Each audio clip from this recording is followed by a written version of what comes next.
All right, so if you're somebody like me that doesn't really know a lot of music theory and you're trying to write chord progressions, ChordGun is a must-have in Reaper. You know, you can select your scale, you can select major, minor, pentatonic, whatever, and it just lays out all the chords right there for you so you can kind of, just put them together.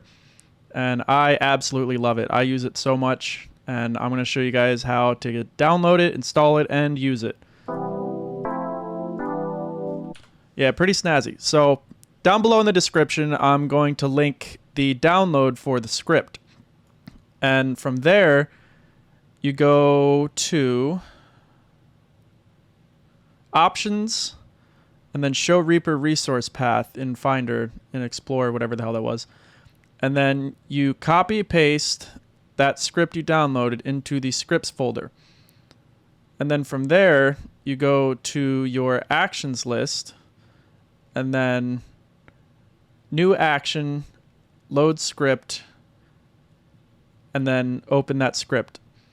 And from there, I like to add a shortcut. I do numpad 5. And then you create a new track.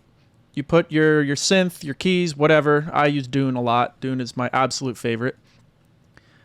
And then this is important. You need to make sure the input is on MIDI and then virtual keyboard all channels. Or you can do all MIDI inputs and all channels. I just do that. It's easier. You need to arm record and then record monitoring on.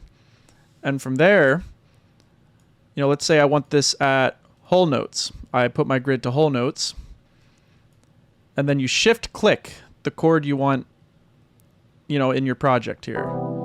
Just clicking it, you'll just play the chord. And then also another important key here, press 0 to stop the playback.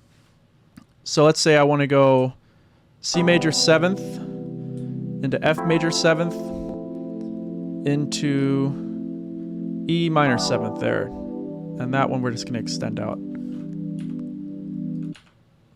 Okay, so there we go. Pretty simple. I love ChordGun. It's amazing for people that don't really know a lot of music theory, but I hope I explained it well enough. It was pretty quick, but it's also pretty simple. But if you can't get the shortcut to work, you can always go to Actions, Show Action List, find it in your list, and then run, and it'll open. It takes a bit of getting used to, like how you have to have a certain window open for it to work, and it can get a little bit messy, but overall it is a very handy tool, and it's kind of a cheat code. But yeah, I hope that helps out, and keep watching for more tutorials.